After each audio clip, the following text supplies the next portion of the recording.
Assalamualaikum warahmatullahi wabarakatuh. Alhamdulillah, alhamdulillahilladzi hadana lihada wa ma kunna linahtadiya laula an hadana Allah.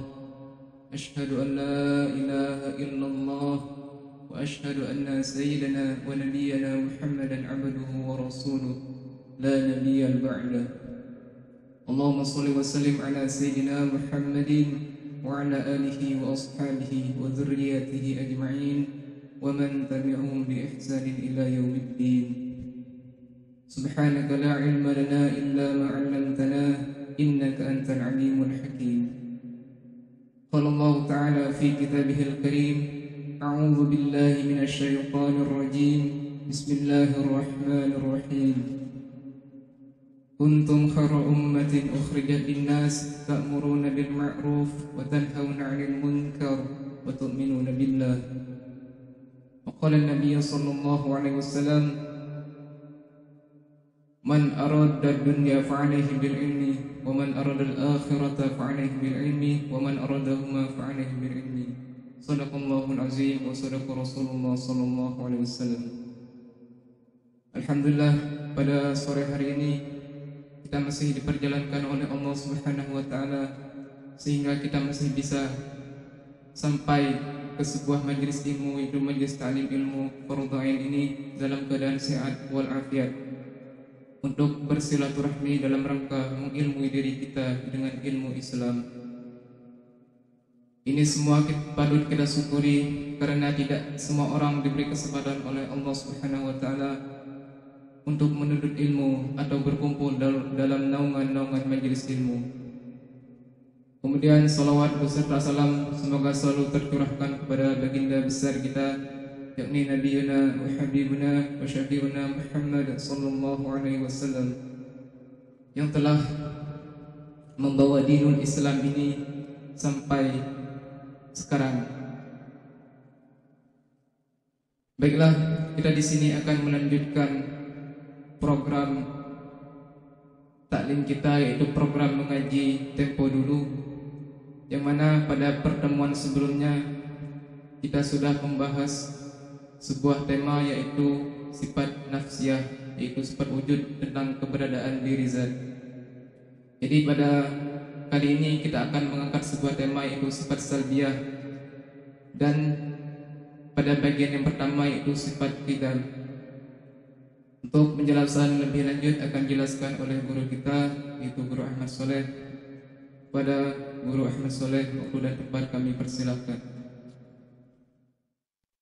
Assalamualaikum warahmatullahi wabarakatuh.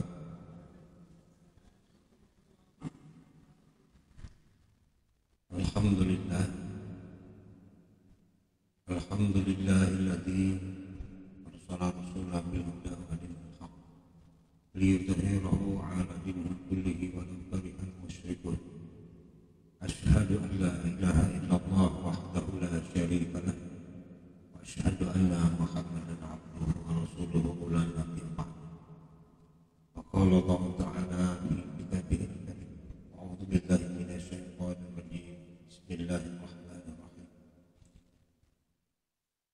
Ya ayyuhalladzina amanu taqullaha haqqa tuqatih wa la tamutunna illa wa antum muslimun. Shadaqallahul azim.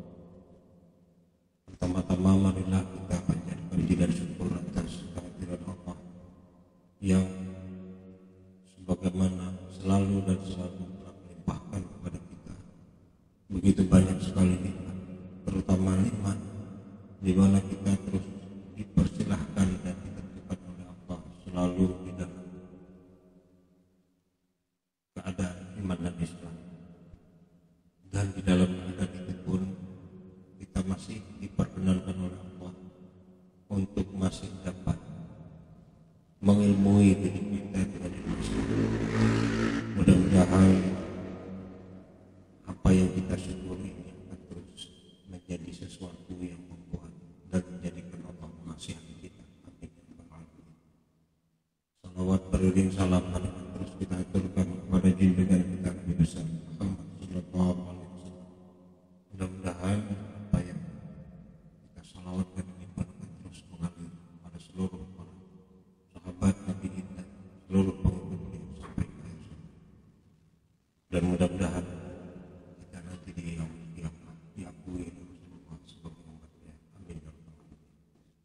Baiklah, di dalam melanjutkan ajaran ataupun program mengaji tempo dulu yang sudah beberapa episode kita laksanakan pada sore hari ini, dan pada kesempatan yang berbahagia ini kita telah sampai kepada bab sifat nafsiyah, di mana ini sudah masuk kepada pelajaran mengenal Allah. Pelajaran mengenal Allah seperti yang diawali dengan hukum akal yang terlebih dahulu. Setelah tuntas kita mempelajari dan mengetahui hukum akal itu, maka dengan hukum inilah mengetahui 20 wajib, 20 mustahil, dan seterusnya. Yang mana 20 wajib, 20 mustahil, 1 harus ini kan disebutlah dan tersebutlah menjadi satu nama yang tenar. Nama yang cukup tenar yang disebut ngaji sifat 20. Mengapa sampai program kita pun disebut ngaji tempo dulu? Sebab ngaji sifat 20 ini memang yang asli originalnya memang zaman dahulu. Zaman sekarang orang sudah tidak memperdulikan lagi ngaji sifat 20 atau ngaji zaman dulu. Nah, tak peduli lagi. Maka memang jarang dijumpai. Jarang. Mengapa kita angkat kembali tema yang sudah tenggelam begitu lama ini?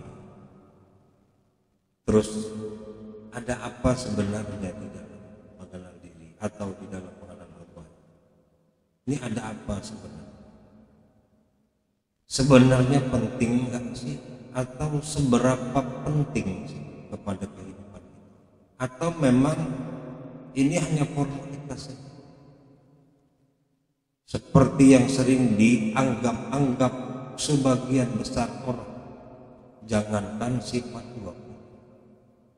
Terkadang sholat 5 waktu agama itu pun dianggap formalitas.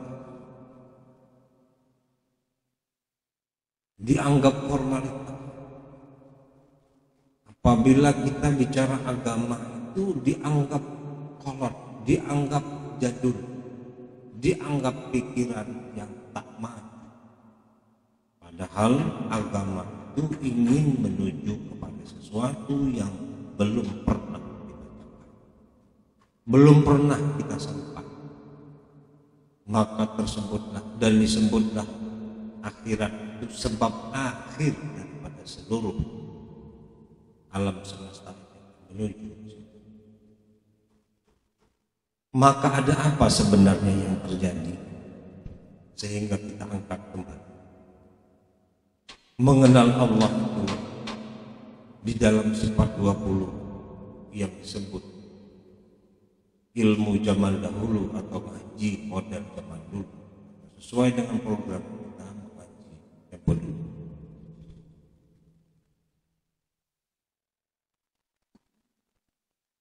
Yang pertama, kita ingin mengangkat originalitas Islam itu sendiri.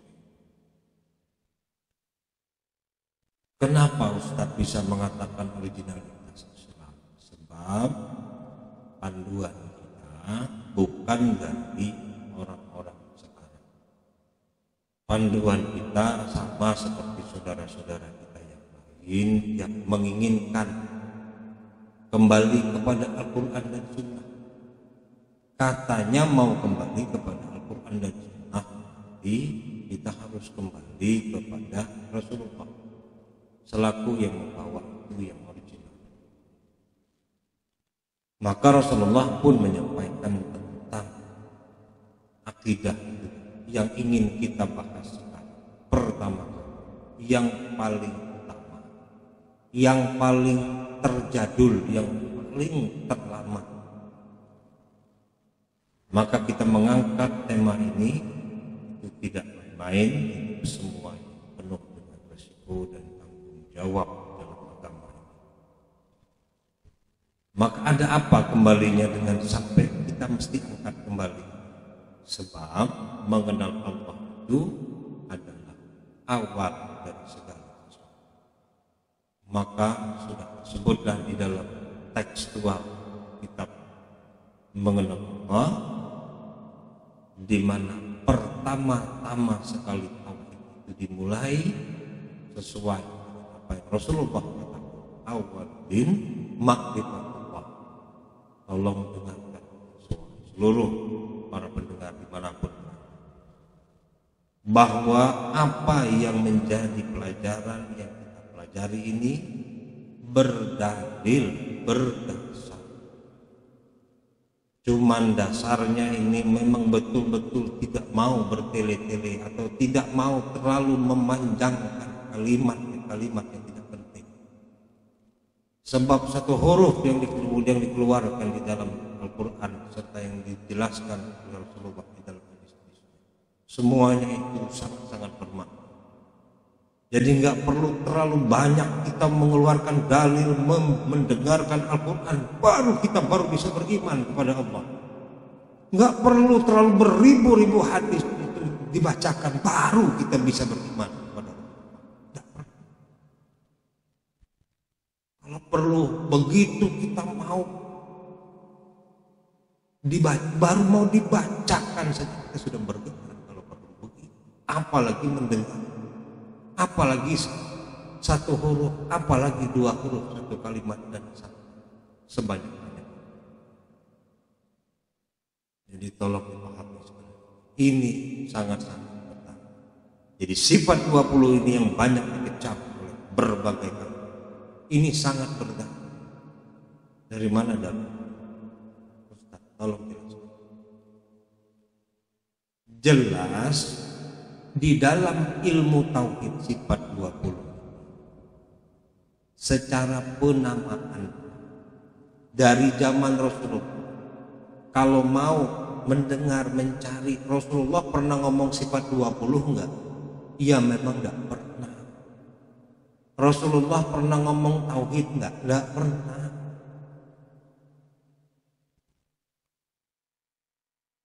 Tetapi di zaman Rasulullah belum ada namanya, tetapi di zaman Rasulullah sudah ada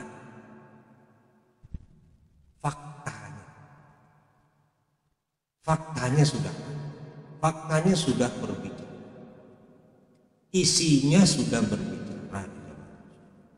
Apa isi tauhid ini yang berbicara? Dan Rasulullah tidak perlu menama-namakan sesuatu. Orang melihat Rasulullah dan beriman aja masuk surga. Ngapain mesti pusing-pusing Rasul? Ya? Begitu orang melihat Rasulullah dan dia beriman kepada Allah dan Rasulullah, selesai, surga sudah jaminan. Yang perlu, yang bermasalah kita di zaman sekarang ini, yang belum pernah berjumpa kepada Rasul, maka kita dibantu oleh para ulama, terutama Imam Syari yang merumuskan itu, yaitu ulama yang hadir 3 abad setelah masih di dalam kurun waktu 300. Dan itu yang Rasulullah pesan, ikutilah ulama, sebab mereka masih benar, masih bisa dipegang. Maka termasuklah yang mencetuskan sifat 20 ini. Gunanya apa? Memudahkan. Ingat, sifat 20 ini memang tidak ada di dalam bahasa perkara tentang wajib dan segala macam seperti yang dituduh-tuduhkan oleh orang-orang yang tidak menyenangi sifat 20. Silakan kalau memang bisa tidak dengan sifat 20 tetapi bisa lepas dari kemusyrikan, silakan. Tidak masalah. Tetapi sebagian besar termasuk yang mengecam dan yang merasa tidak butuh dengan sifat 20 dan dia merasa mampu dan bisa lepas dari kemusyrikan, ternyata tidak bisa lepas. Yang sudah digembleng dengan sifat 20 saja ini masih perlu revisi dan revisi, perlu banyak sekali pantauan-pantauan kepada mereka, apalagi tentang kita sama sekali. Jadi kita sendiri sangat mengerti bahwa memang di zaman Rasulullah sepakat memang tidak ada kata sifat 20. Jadi jangan kita punya pemikiran itu bodoh.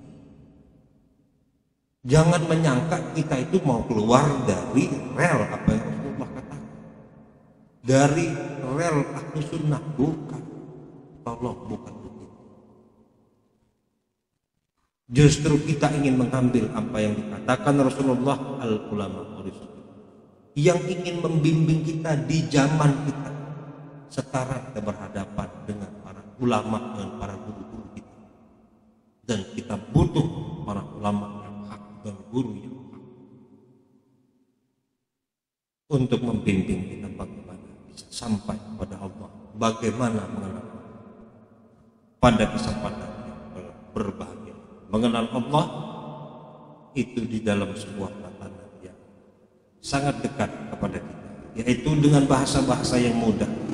Melalui sifat 20 ini kita ingin dimudahkan, bukan ingin dipersulit, tetapi di dalam menerima dan mempelajari sifat 20 ini mesti dengan keadaan hati yang bersih. Jangan kita bawa keangkuhan-keangkuhan dan kesombongan-kesombongan, sebab di dalam mengenal Allah yang maha agung, yang maha mulia, yang maha suci, tidak akan mungkin bisa bercampur dengan orang-orang yang mempunyai kekaratan hati. Nah, maka dari itu mengenal Allah itu seberapa pentingnya dan apa gunanya bagi diri kita. Maka apabila kita ikuti episode ini perlahan demi perlahan, secara seksama, maka menjadi tahulah kita apa yang telah diberitahu oleh Rasulullah. Man arafa nafsahu faqad arafa rabbahu. Barang siapa yang kenal akan dirinya, niscaya kenal kepada Allah. Maka ada apa begitu kita sampai di dalam mengenal diri ini, di dalam mengenal diri, ada apa sehingga kita sampai di dalam mengenal Allah ini? Di dalam mengenal Allah inilah sesungguhnya ada sesuatu yang di dalam diri kita yang memang menjadi sesuatu yang harus kita ketahui. Mengenal Allah berarti kita ingin mencintai Allah. Itu otomatis. Kita ingin mengenal Allah dalam ini, kita ingin mencintai Allah. Sebab apa? Dalam rangka untuk penyempurnaan iman. Dari mana kok bisa begitu? Bisa berbicara bahasa mencintai dan lain sebagainya. Sebab Rasulullah memberitahu tentang hal demikian, yang dimana itu terkutip di dalam perkara-perkara yang ingin diberitahu Rasulullah tentang manisnya iman, yang kurang lebih berbunyi seperti, maka kita tidak akan bisa merasakan manisnya iman terkecuali satu, kita lebih mencintai Allah daripada yang lain. Nah, dari bahasa mencintai Allah daripada yang lain ini berarti ini kita butuh mengenal sebelum kita bisa mencintai. Nah, kenapa di sini bisa mencintai Allah daripada yang lain? Ini dalam rangka untuk dapat manisnya, dapat kesempurnaan iman. Kita tidak mau hanya sekedar iman kacang dan kulit atau iman fantasi. Iman fantasi itu yang luarnya saja iman, dalamnya gak ada iman. Itu iman fantasi. Yang katanya di luarnya percaya kepada Allah dan Rasulnya, begitu di dalamnya gak ada sama sekali percaya. malah menginjak-injak apa yang dikatakan, apa yang diajarkan. Nah, maka di dalam mengenal Allah kita ingin mengenal dengan jalan daripada man arafa nafsahu faqad arafa rabbah. Jadi ada apa di dalam diri kita ini yang mesti terus kita gali. Kenapa jadi sejak awal ini saya ingin menekankan dan ingin mengajak kita dulu untuk supaya jangan salah fokus. Mentang-mentang kita mau menuju pelajaran mengenal Allah, nanti jadi gagal fokus. Tolong pahami sekali lagi, man arafa nafsahu faqad arafa. Barang siapa yang kenal akan diri, niscaya kenal dengan Allah. Jadi mengenal Allah itu bisa diupayakan nggak? Nggak bisa. Sebab apa? Sebab dia bentuknya niscaya. Yang bisa kita usahakan apa? Yang bisa kita pikir apa? Mengenal diri kita. Yang bisa kita upaya, yang bisa kita pikir. Sebab mengenal Allah sudah terkunci dengan hukum akal. Ya, tolong ini dipahami benar-benar dahulu sebelum ingin melanjutkan yang terlebih jauh. Kalau kunci-kunci seperti ini sudah tidak kita dapati, maka kita akan bingung nantinya. Makanya kita bingung terus belajar tauhid, wujud, qidam, baqo sampai habis pelajaran sifat 20 masih bingung. Sebab apa? Dari sini sudah kunci-kunciannya tidak ada. Maka tolong sekali lagi dipahami, man arafa nafsuhu faqad apa? Barang siapa yang kenalkan diri niscaya. Jadi mengenal Allah itu niscaya, otomatis. Jadi dari mana otomatis? Daripada kita mengenal diri kita. Nah, mengenal diri sudah diperjelas kemarin bahwa di dalam diri ini ada tiada terdapat daya dan upaya. Jadi semakin kita merasakan diri kita tadi tiada daya dan upaya, maka semakin besar keberhajatan dan kepentingan dan kebutuhan kita kepada Allah.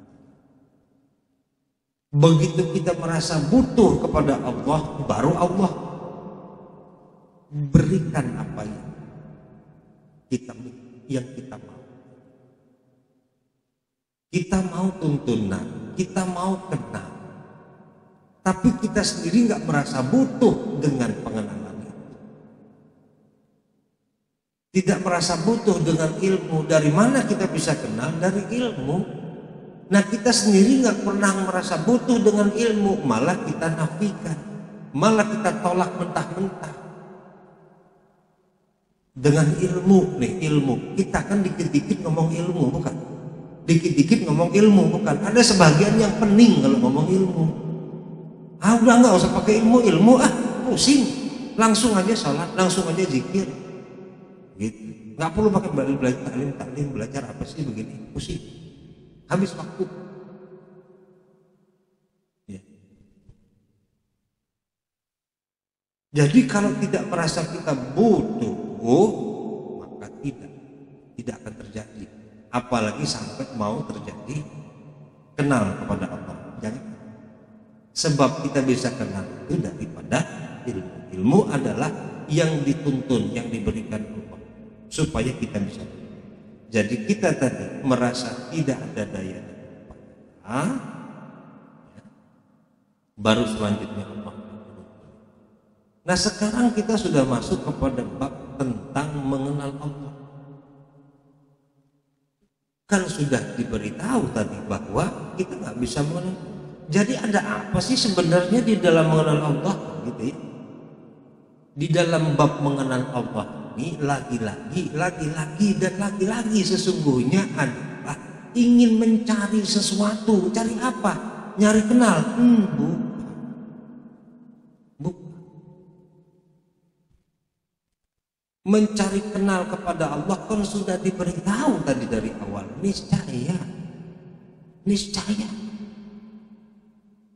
Nah, jadi sekarang kita ingin mengenal Allah itu bagaimana sebenarnya di dalam bab ini? Ada apa yang kita ingin tuju dan ingin kita capai?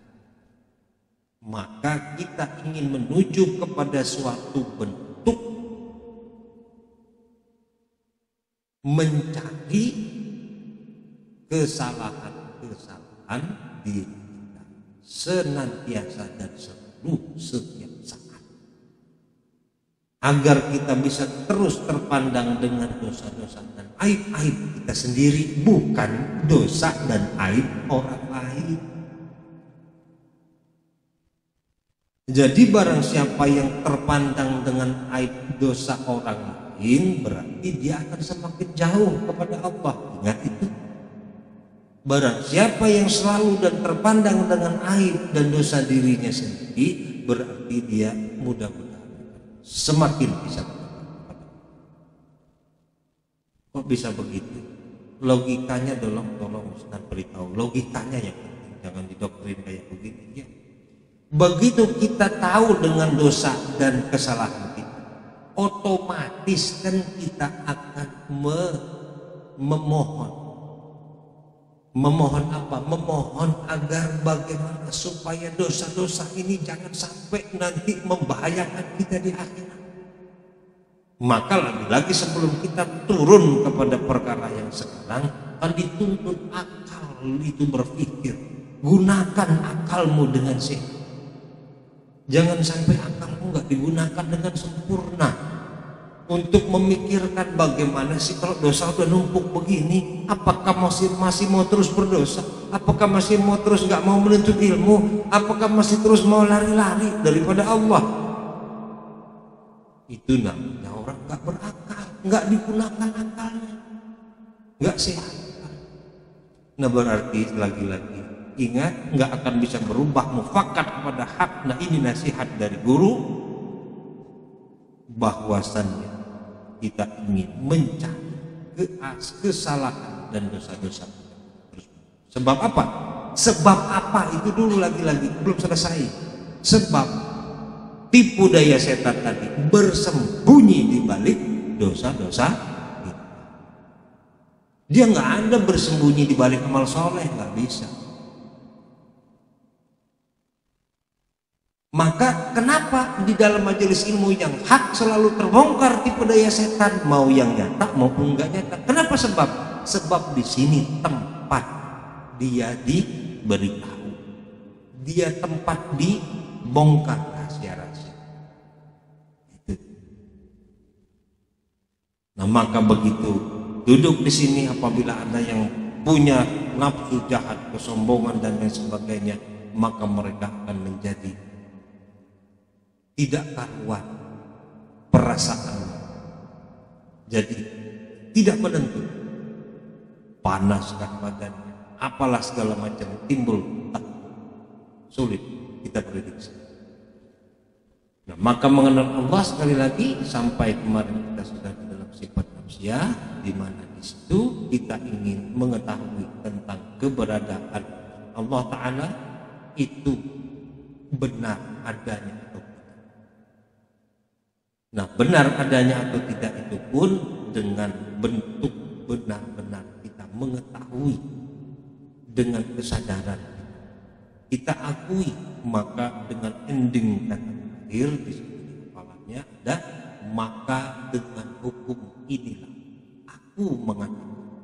Nah, di situ adalah suatu bentuk pengakuan. Jadi kita mengaku ibarat kita bersaksi itu, ya, di dalam saat itu bukan hanya di dalam bersaksi pada saat bersaksi. Di dalam orang belajar sifat 20, di sehalus-halusnya itu mereka bersaksi, mengaku bahwa tiada yang lain yang ada. Itu di dalam sifat, yaitu sifat wujud. Jadi ini sudah ada pengakuan yang kita akui dengan akal, lagi akal, supaya jangan sampai kita tadi mau percaya kepada Allah, mau beriman, didoktrin, dipaksa seperti kita zaman dahulu sebelum belajar. Pokoknya nggak perlu tahu bagaimana Allah, kalau kita mikir-mikir tentang Allah nanti bahaya, dosa dan lain sebagainya. Ya udah, yakin aja ada Allah. Nah, begitu. Nah, maka di dalam pelajaran sifat ini yang terakhir, sifat manusia, kita diberitahu bagaimana supaya kita bisa sadar. Sadar apa? Sadar bahwa zat Allah itu ada. Nah, baru selanjutnya kita masuk kepada sifat salbiyah, di mana sifat salbiyah yang dimaksudkan di sini adalah seperti yang sudah kita bahas dari sebelum masuk kepada sifat manusia, bahwa sifat 20 itu dibagi menjadi 4 hal atau 4 bagian supaya mudah kita menganalisa. Yang diawali dengan sifat nafsiyah pertama, kedua sifat salbiyah. Nah, sifat nafsiyah sudah kita ketahui, ada diri zat yang berdiri dengan sendirinya, tiada dikarenakan oleh suatu karena. Dan sifat salbiyah sekarang itu sifat yang menanggalkan, menepikan, meniadakan orang yang tiada lain pada diri zat Allah. Nah, itu sifat salbiyah. Sama dengan sifat nafsiyah, sifat salbiyah pun dibekali dengan suatu martabat, yaitu tiada mewujud pada zin dan mewujud pada kharij.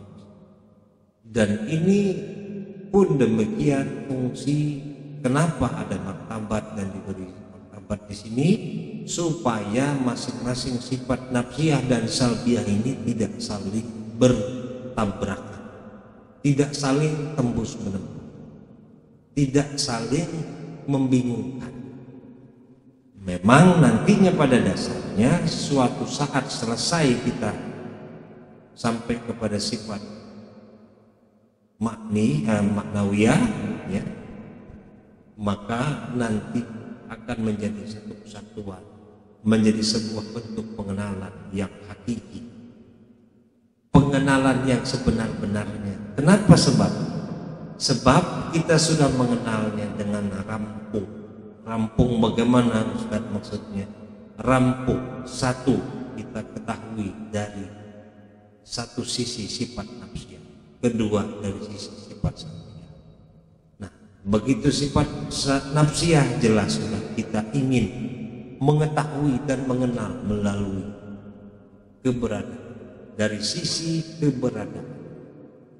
Dan kemudian sifat salbiyah sekarang kita ingin mengetahui dan mengenal zat Allah Ta'ala dari sisi keadaan zat itu sendiri. Seperti apa sih keadaan zat itu? Jadi mengenalnya ini, umpama kita ingin melihat dan mengenal gajah, tidak seperti orang buta, hanya dari satu sisi yang kita pegang. Dan orang buta itu apabila apa yang dia pegang itu yang disebutkan. Apa bentuknya gajah itu? Apabila dia pegang belalainya, oh gajah seperti ular, sebab dia memegang belalai. Nah, kita tidak seperti itu. Jadi kita tidak ingin mengenal Allah itu hanya dari satu sudut pandang. Apa yang terjadi nanti? Mengamalkan dan pemahaman Islamnya pun jadinya nanti akan pincang. Itu masalah. Apabila kita kenal kepada Allah itu hanya dari satu sisi dan kurang sudut pandangnya, maka mengamalkan Islam pun itu akan jadi pincang. Pincang terus gimana maksudnya? Hasilnya akan pincang. Orang lain pun gak akan jadi enak-enak melihat kita. Jadi gak ada istilah-istilah yang asal tabrak dan lain sebagainya, nggak bisa. Hantam kromo, nggak ada begitu dalam agama. Jadi begitu kita mengamalkan, terlihat sudah mengamalkan, akan terpancar kok ke wajah orang-orang yang mengamalkan iman dan Islam. Ini kok ada mengamalkan iman dan Islam, tapi kok orang jadi pusing lihat mukanya gitu, nggak ada sinar-sinarnya, kusam gitu. Ada yang begitu, banyak. Padahal udah sholat 5 waktu ke masjid, sudah betul-betul mengamalkan, baca Quran segala macam, tapi kok ngeliat mukanya itu loh. Coba lihat para ulama-ulama, para sahabat, mereka itu mewarisi nubuahnya Rasulullah. Jangankan ngelihat mereka, dekat dengan mereka aja adem rasanya. Nah, tapi gimana tiba-tiba Ustaz, kok dekat sama orang alim jadi nggak adem? Berarti kita ada setannya gitu aja. Kita dekat kepada orang yang mewarisi nubuahnya Rasulullah, kita jadi panas. Berarti kita ada jin dan setannya, sama nafsu jahat, udah gitu aja. Praktis gitu. Nah, maka di dalam sifat salbiyah sekarang ini kita ingin mengetahui keadaan zat Allah seperti apa yang ingin kita kenal. Maka sifat salbiyah itu dimulai pada satu sifat tidak. Tidak artinya sedia, mustahil, wajib dan Allah. Tanda dan sedia ada dari beli dan dari beli. Nah, dari beli tiap-tiap barang baru mempunyai permulaan. Mustahil yang mengatakan tentu zat. Dan dalil naklinya menunjukkan huwal awal, artinya ia juga yang awal dan juga yang akhir. Maka dengan hukum inilah aku katakan wajib zat Allah sedia. Jadi sebelum kita membahas masalah sifat idam, maka sifat salbiyah tadi ini pun sebagian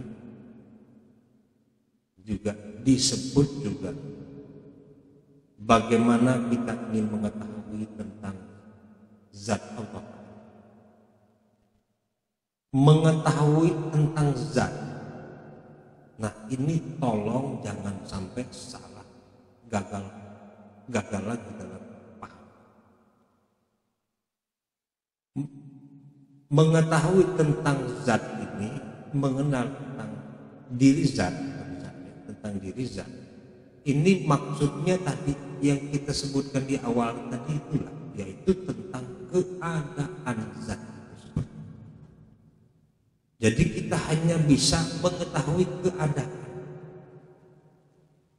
ya. Bukan kita memikirkan zatnya. Kita nggak mikirkan zat, kita memikirkan, kita hanya mengetahui, hanya memahami keadaan. Seperti apa? Keadaan apa sih? Keadaan salbiyah. Keadaan salbiyah apa sih? Keadaan yang mesti ditanggalkan, ditepikan, ditiadakan. Sebab ditanggalkan kenapa? Sebab memang tiada layak ada pada diri zat Allah. Itu yang mau kita tahu keadaannya. Kalau paham, ini bahasanya kalau nggak tuntas-tuntas diberi, ini bahaya. Keadaan apa sih lagi-lagi Ustaz ini maksudnya? Kan bahaya nih mengetahui tentang Allah, keadaannya pula. Nah, kan gitu. Maka nih keadaan-keadaan ini dipikir seperti orang sakit. Ini bagaimana keadaan kamu sehat? Bukan begitu. Maksud keadaan ini dia sudah jelas keadaan sifat salbiyah. Apa? Salbiyah kan artinya sudah diberitahu. Artinya menanggalkan, menepikan. Berarti keadaan yang mesti menanggalkan. Jadi keadaan kalau dalam pemahaman kita nggak menanggalkan, nggak menepikan, nggak meniadakan, berarti kita nggak bakal kenal. Biar 1000 kali bolak-balik juga bahas sifat salbiyah. Maka gak ngerti-ngerti jadinya gitu. Keadaan apa sih Ustaz? Keadaan zat itu maksudnya seperti kita gitu. Zat itu misalnya besar, tinggi, umpama itu gimana? Merah, hitam, putih, hijau, biru? Bukan. Keadaan yang memang mesti kita tanggalkan tuh yang mana? Yang mesti kita tepikan tuh yang mana? Yang mesti kita tiadakan tuh yang mana? Nah itu yang selalu dan selalu mesti terngiang-ngiang di dalam sifat salbiah. Nah maka kita masuk ke dalam sifat kita ini, ya seperti yang sudah teks kita bacakan tadi, maka keadaannya tadi tidak, artinya mustahil, ya kan, wajib dan apa. Nah pernyataan yang diberitahu di dalam arti sifat tidak ini ingin kita buka, ya, ingin kita pikirkan dalam bentuk tafakur, dalam bentuk pencarian sebuah pengenalan. Pengenalan apa lagi? Pengenalan terhadap sifat salbiah. Berarti apa yang mesti kita tanggalkan di sini supaya kita kenal. Kalau kita nggak menanggalkan, menepikan dalam sifat kidam ini, berarti kita nggak bakal kenal. Mendingan pulang kalau nggak mau kenal, kan gitu. Nah maka di dalam sifat kidam ini artinya sedia itu artinya tidak mempunyai permulaan. Nah bagaimana jalan ceritanya sampai disebut tidak mempunyai permulaan? Maka dalil akli dan nakli itu disuguhkan oleh para ulama supaya kita lebih jelas untuk mentafakurinya. Jadi tafakurnya nggak pakai ala-ala nyari-nyari Quran sendiri, buka di googling, nggak begitu. Ini para ulama dan guru-guru kita ratusan dan puluhan tahun yang lalu, mereka sudah dirahmati oleh Allah dengan sifat rahim Allah kepada orang-orang yang beriman, maka diberitahu, diajarkan kepada kita sekarang. Sedia artinya tidak mempunyai permulaan. Nah di situ ditunjuk dalil supaya kita bisa itu bagaimana secara akal kita berpikirnya, yaitu tiap-tiap barang baru mempunyai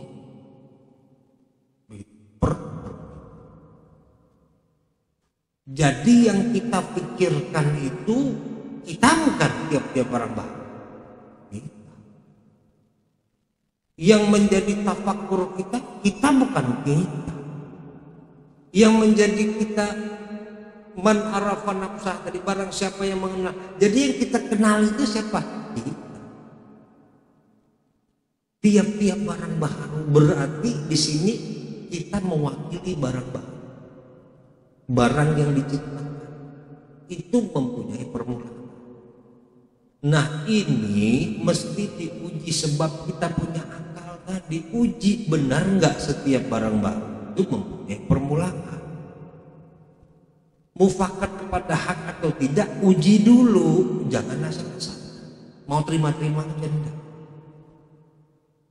Ya sekarang benar nggak kita uji diri kita sendiri.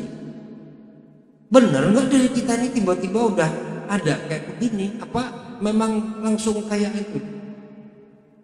Kayak di film-film itu disulap gitu. Hah? Saya dari mana asalnya? Saya disulap, tiba-tiba keluar dari pohon pisang gitu. Hah? Itu mufakat kepada hak enggak? Enggak. Benar enggak diri kita tadi? Terus bandingkan lagi dengan makhluk yang lain.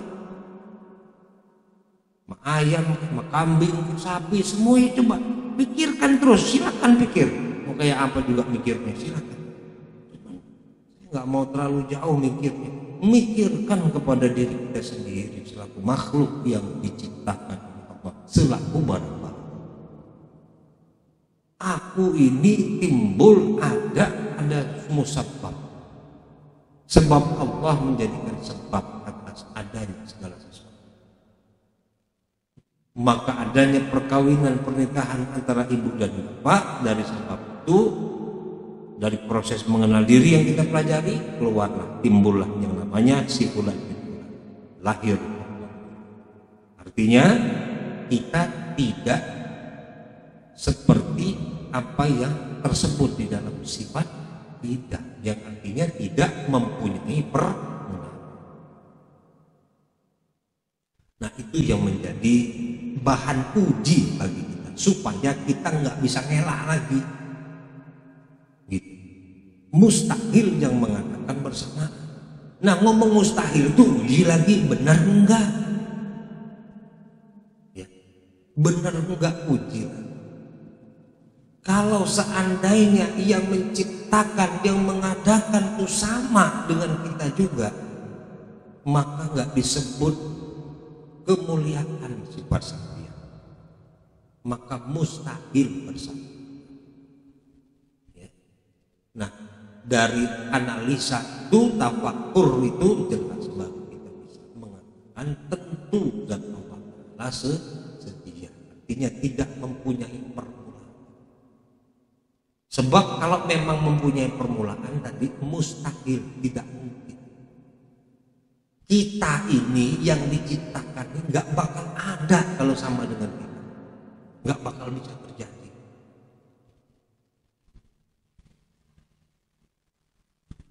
Nah, setelah kita bertafakur tadi, akal kita tadi jadi mengatakan sebuah bentuk tentu zat Allah Ta'ala saja, berarti sudah selesai tafakur. Nah, tafakur tadi biar bernilai menjadi ibadah yang benar-benar seperti apa yang Rasulullah katakan, maka dalil akli mesti menyertai itu supaya lancar perjalanan menuju kepada Allah tadi. Maka disebut dalil akli yang berbunyi huwal wal iya wal dan ya. Artinya awal, nah ini arti yang dipahami oleh orang-orang ilmu tahu. Artinya huwal awal, iya jua yang awal tadi, artinya awalnya tiada mempunyai permulaan. Dan disebut juga huwal akhir, akhirnya tiada mempunyai kesudahan. Nah, ini kalau nggak belajar, tidak dirahmati oleh Allah, tidak dikaji dengan ilmu tauhid, maka mengartikan ayat ini pun jadi masalah.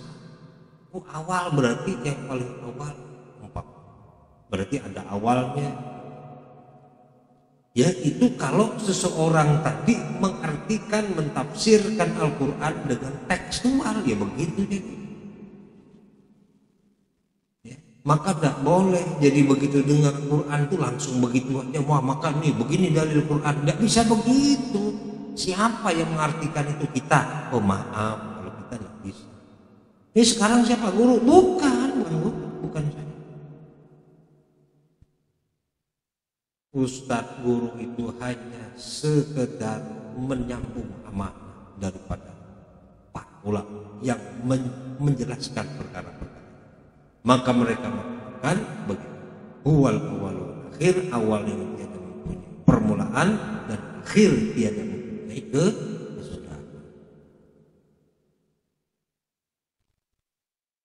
Nah, itulah yang membedakan. Setelah kita yakin, ya jazam, beriktikad yakin dengan manfaat, nah jelas jadi di situ terlihat bagaimana diri kita. Begitu kita melihat diri kita tadi punya awal, tentu zat Allah Ta'ala tidak mempunyai permulaan. Nah, baru otomatis kenal gitu melalui sifat kita. Kemarin kenal melalui sifat wujud. Ya, sekarang kenal melalui sifat kita. Dan itu mesti lahir dan batin. Karena sebab apa? Sebab sudah masuk akal, mesti sadar mengakui itu. Gitu. Bahwa kita tadi punya awal. Dari mana? Dari proses orang tua kita tadi. Maka bagi kita dari kepada yang masih mempunyai orang tua, bagaimana cara kita mensyukurinya begitu kita mempunyai orang tua tadi yang merupakan sabab daripada kita ada. Itu kita mesti begitu. Setelah kita tahu kita tadi punya awal, punya permulaan, nah kita mesti menghargai, kita mesti mensyukuri. Bagaimana kita punya permulaan, berarti kita mesti berbakti kepada kedua orang tua. Ini mufakkar kepada hak nggak sih? Ada yang sesat nggak sih sifat 20 ini kalau begini? Amal yang paling dicintai oleh Allah ada 3 perkara kata Rasulullah. As-salat ala waktu, salat di awal waktu. Nah, berarti bagi orang-orang yang sudah kenal kepada Allah, dia ingin salat di awal waktu. Yang kedua, berbakti kepada kedua orang tua. Nah, ini kan nyambung. Jadi ilmu sifat 20 tauhid ini ngajarkan kita keluar dari sini. Barang siapa yang masih nggak bisa sopan sama orang tuanya, yang masih buruk akhlaknya kepada kedua orang tuanya, berarti dia nggak kenal. Tolong pahami, berarti dia nggak kenal, dia nggak diberi paham, nggak diberi paham.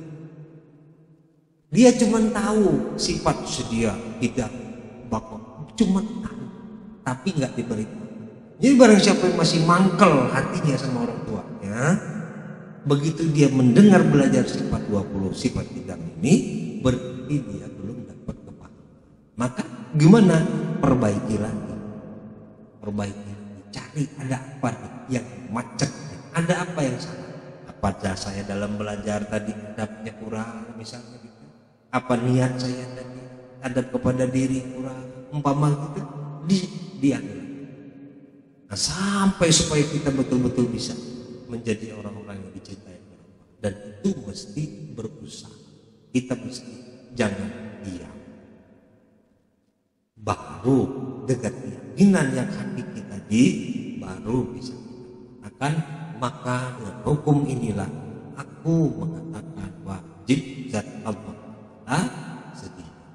Nah, begitu sudah sampai kata-kata maka dengan hukum inilah, itu bukan hanya sekedar yakin lagi, tetapi kita mengatakan itu dengan penuh keyakinan serta keikhlasan dalam menyebutkan dan menyaksikan dan mengakui.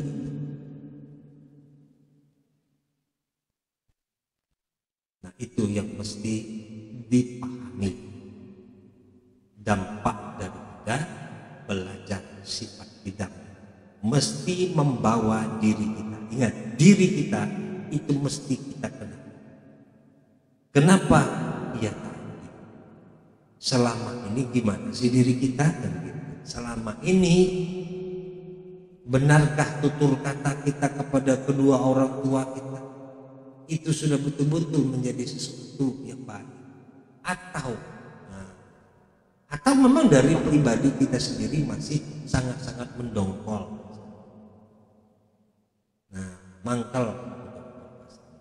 Nah, jadi untuk itu maka camkanlah baik-baik, perhatikan baik-baik, jangan sampai kita tertipu.